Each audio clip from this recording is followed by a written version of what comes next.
is Hannes Viljoen van die Brainchild Fund en ons is in Philadelphia in Family Hope Center se kantoor saam met meneer Matthew Newell waar ons met julle gaan gesels oor breinbesering en hoe ons ouers wil help.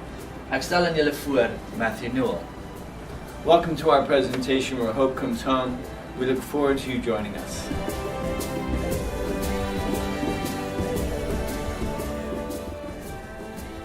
Vandag gaan ons gesels oor nutrisie en hoe dit voeding, dit wat ons eet en dit wat ons inneem elke dag, hoe beïnvloed dit die brein?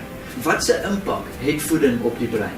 We want to talk about nutrition in a big way, right? Not just food, but how do we use our environment, right? Nutrition and health to the brain for all of us is very, very important. You know, these children need a lot of protein, they need a lot of oils in the morning so that their brain is happy, they can think clearly, their emotions are more balanced, because obviously the emotional parts of your brain are very important for learning. Good nutrition helps to have clean blood. Obviously the blood, you know, carrying the oxygen but also carrying all the nutritional substrates. The blood can be really healthy, the blood can be really happy as it were, or it could be toxic. Studies show that sugar actually closes the brain down and causes conflict in the brain, and the neurons actually shrink under the pressure of sugar. The fats demyelinate the brain to make it go faster. Carbohydrates will eventually turn into sugar, but high-powered sugar should give them the speed. The salt to give them the enzymes necessary to create the biological changes and transitions in the brain. The oils to make the neurotransmitters. We have a very healthy brain, and constipation is just a symptom of digestive inability. The number one thing that happens in the colon is that it sends a signal to the brain to stop the cycle of the brain. And if you stop the motion of the brain, it's like kind of stopping your breathing.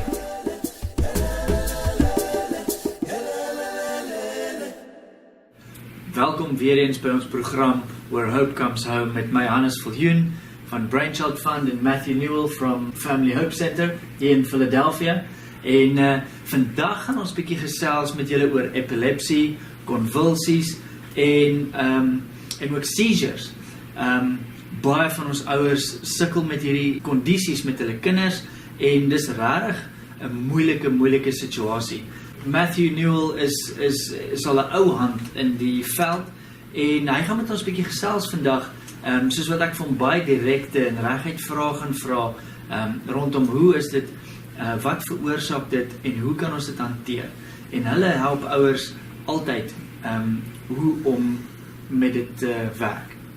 So Matthew, my first question to you is epilepsy, convulsions, seizures.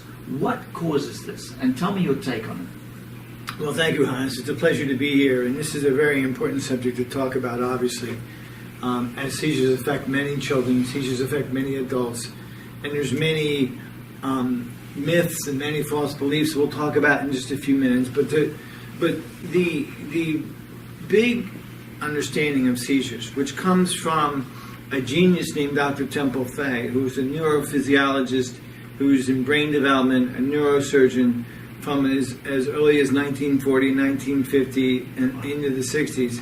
And he made the assertion, and he wrote many papers about it. He said that seizures come from, obviously seizures come from the cortex. Not people know that, but seizures are like having a storm in the cortex, okay?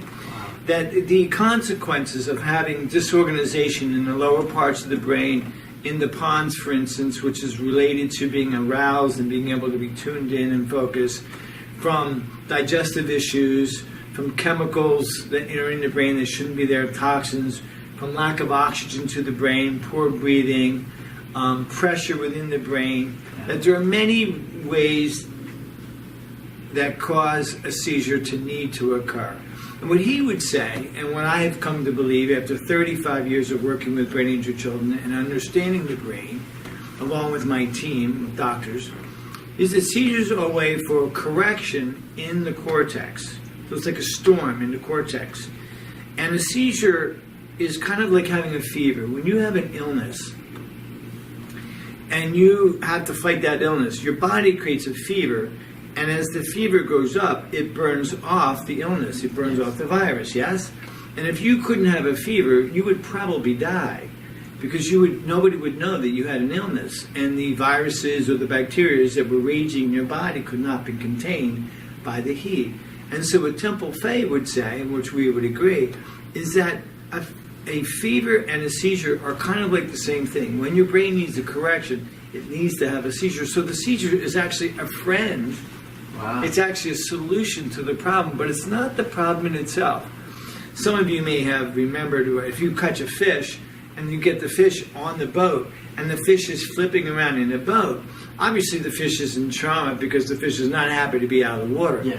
But as the fish is gasping for air because he gets oxygen from the water, where you get oxygen from the air, the fish starts to flip around and having a seizure. And if the fish is lucky, the fish will flip itself into the boat, off the boat into the water, or out of your hands and into the water. That would be a successful seizure on behalf of the fish. So what we look at it is a seizure is a correction. It's a solution to the problem, although it's a very inconvenient solution. Yeah. No one wants to have a seizure. No one wants to need a seizure. But maybe some night you were driving home from work and you were saying to yourself, I got to get home, I got to get home, I got to get home. It's 2 o'clock in the morning and you're driving and you thought to yourself, I can't fall asleep, I can't fall asleep. And as you're driving off the road, you kind of have a seizure and you wake up and you self-correct the car and you have a kind of a panic attack. Yep. And you get out of the car and you do some push-ups and you roll down the window and you get back in the car and you drive with your head out the window because you said to yourself, I will not go to sleep, I will drive all the way home. But as you began to lose consciousness, as you began to lose awareness, you had a little bit of a seizure, and it saved your life. Yeah. And although it's not pathological in that you don't have to have seizures every day, the seizure in itself was because you said to yourself, I don't want to fall asleep. And we've done this in front of our school teachers in class. We've done this in front of our professors in college. We've done this when we're going to bed and we're trying to sleep at night and we twitch in bed because we're not descending out of consciousness into the sleep state, which is the responsibility of the pons, which we'll talk about in later issues of, these episodes, right? So the first things first is a seizure is a solution to the problem. Wow. The problem is an imbalance in the brain from a chemical, an oxygen, tightness in the brain, a structural abnormality within the brain, but in and of itself, it's not the cause of the issue. It's the result of an underlying issue that we need to get to the bottom of, rather than seeing it as the problem. Wow. I mean, dit is 'n kopskuif in itself. That's not something we're taught.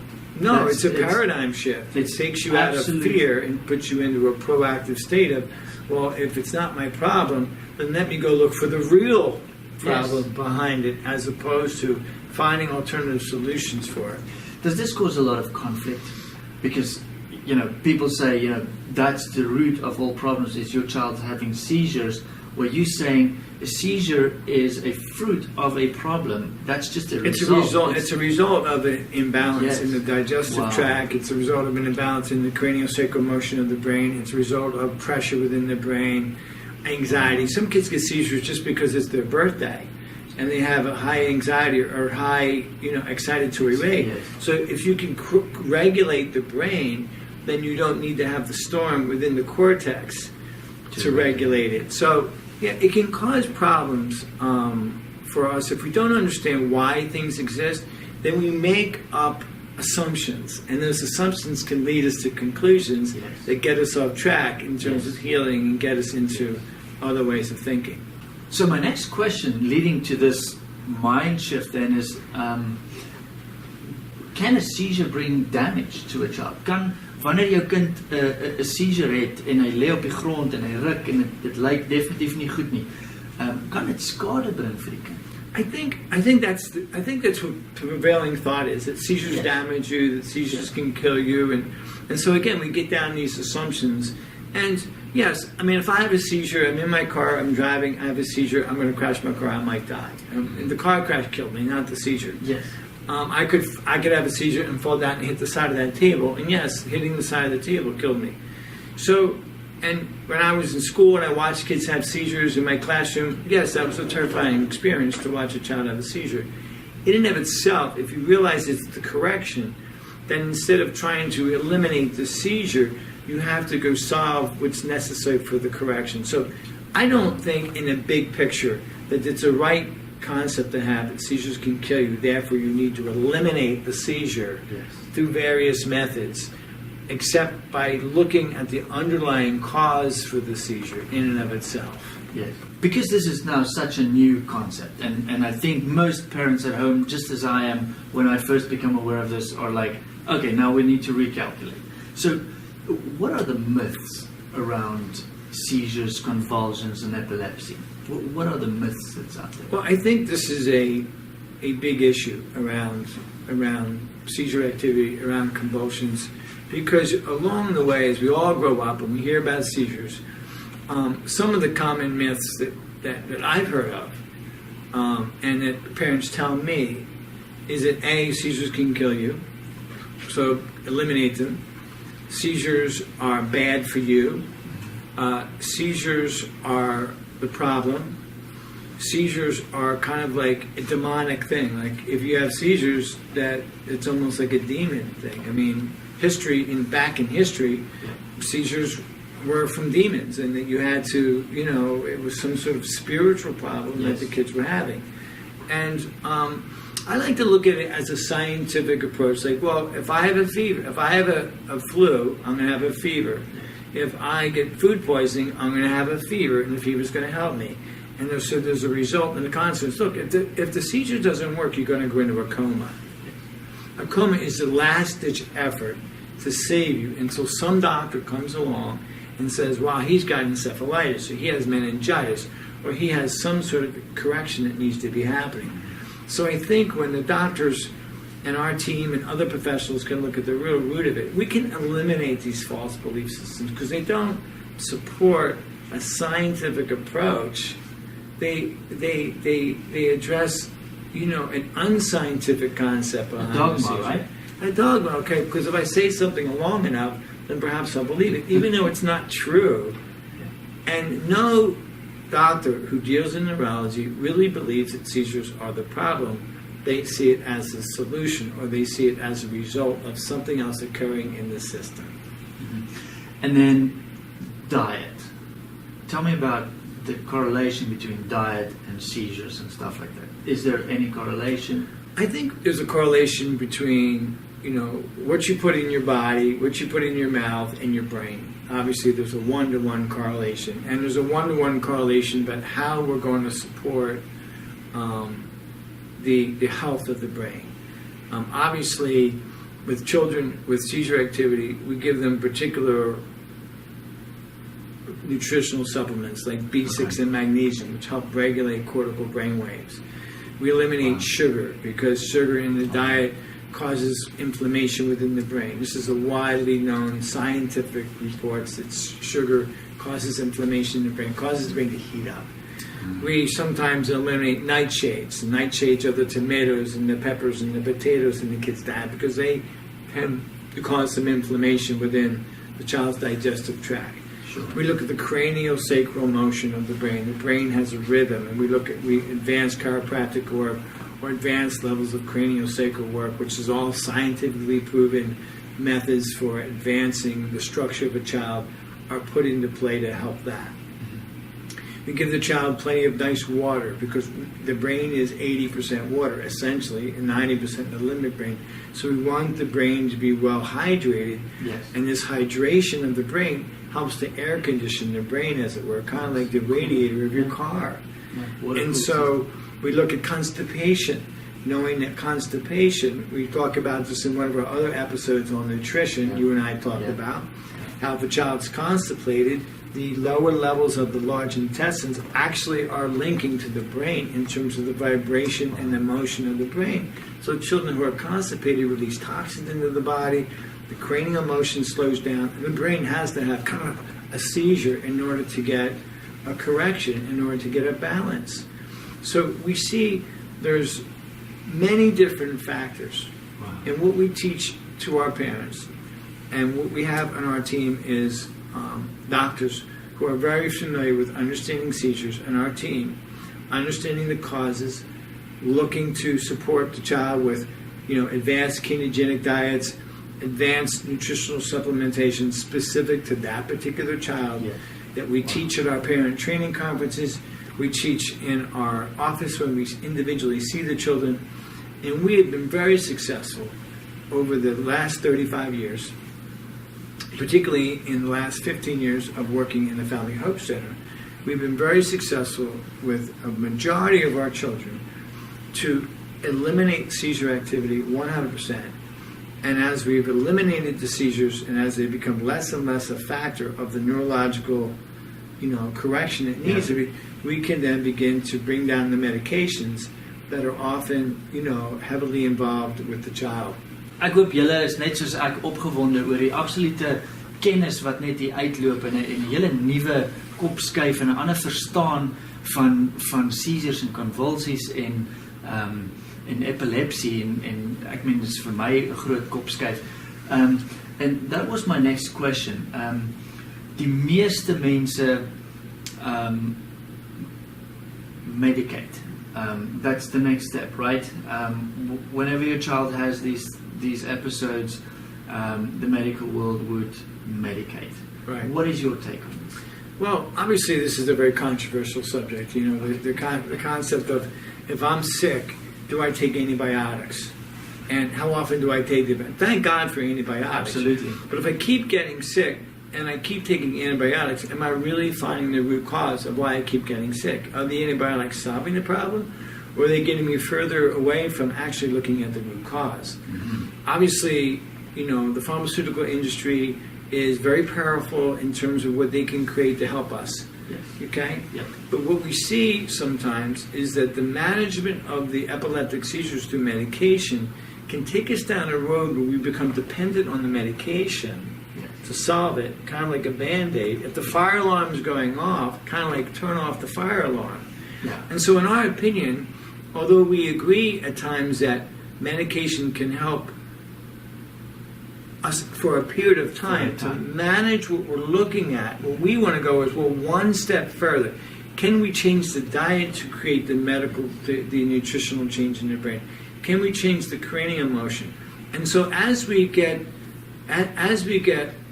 more aware of what's going on with what is causing the child's seizure activity, we can then successfully, along with our doctors and our parents' doctors, work to start taking off the Dilantin and the Tegretol and the other types of heavy convulsant medications, which tend to slow down the system. Yes. So medications slow down the system. The seizures go away, or the seizures are diminished, but oftentimes we're putting a Band-Aid on it. Mm-hmm. We're not really changing the child's diet. We're not giving them a neurological stimulation program. We're not changing the cranial motion. We're not looking at the structure of the brain, the chiropractic. We're not looking at the total health. We're saying, we just want to take away the seizures. And sometimes, unfortunately, children have 2 or 3 different medications, Hannes, and they just lose their ability to think. They lose their ability to move. They get kind of tired. They drool. They can't sleep at night. There's problems in the toxicity of the liver. And we say, we can't eventually get to a yes if we continue to go down the pathway of symptomatically dealing with an organic issue of a seizure. So we'll look at it and say, how can we move from this state, managing it, to healing it? Yeah. And as we move towards educating the parents, bringing professionals aboard that are working with the child, changing the diet, looking at the neurology, we want to get into a healthy way of dealing with this through the parent involvement, through professional involvement, through our doctors, and that's why we have successfully demedicated thousands of children off of medication, seizure-free. Sure. Ek dink dit is een van die grootste behoeftes en begeertes wat ouers het, is om hulle kinders van die medikasie af te haal, maar hulle weet nie hoe nie. En wat jy wil doen is, jy wil saam met iemand partner that will help you to wean your child off of medication that has the experience in doing that. Now, just before we close up, the last question, the last resort after medication usually is operations. Om fisies te sny en die lobes te split, baie aggressiewe approach, en ons het 'n gesin nou van Suid-Afrika af na julle toe verwys. Die kind was geboek vir 'n hemispherectomy en ons het dit gestop, hulle het met julle gepraat en binne 3 maande het die kind sy konvulsievry vir 200 dae na 2 maande op die program. That's the successes that you have with children with convulsions and avoiding operations. That's Yes. huge. We have a number of children who are scheduled for hemispherectomies that we were able to say, look, hold on, wait. I know this is controversial. I know this causes issues. Parents are hearing this. Wait a minute. Seizures are a solution to the problem. Why am I medicating? Doctors say, well, no, seizures can kill you. So we had to look at this responsibly. And all we ask parents is like, hold on a minute. Let's sit down. Let's discuss this scientifically. Let's talk about this. Let's lay all the facts on the table. Let's see if we can come up with a solution that's not as radical. Because once you cut the brain, you've cut the brain. Okay, that's done. We have a number of children who were due for hemispherectomies that we managed to tell the parents, wait. We've managed to put them on kind of a protocol of natural foods and supporting them from a physiological standpoint and neurological standpoint. Seizures disappeared.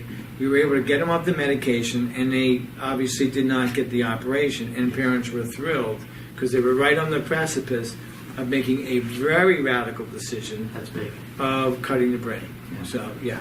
Ja, hoorie julle, dit is ongelooflik om hierdie nuwe kennis te hê. En dit is so voorreg om met Matthew Newell te praat van die Family Hope Center hier in Amerika.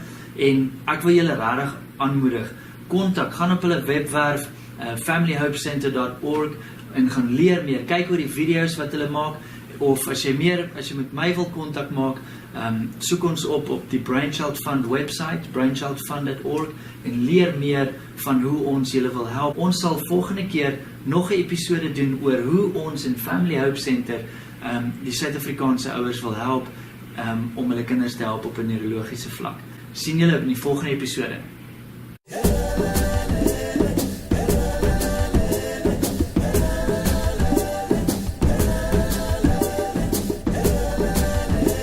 Hallo, ek is Hannes Viljoen van die Brainchild Fund en ons is in Philadelphia in Family Hope Center se kantoor saam met meneer Matthew Newell waar ons met julle gaan gesels oor breinbesering en hoe ons ouers wil help.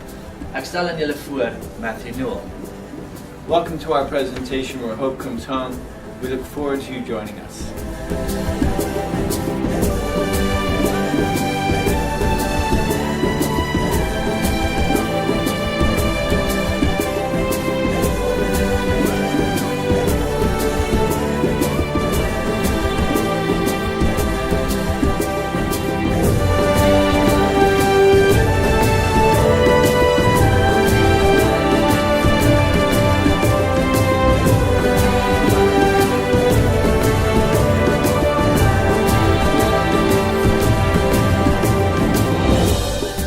Skakel in by ons bemagtigingsprogram vir spesiale behoeftige gesinne.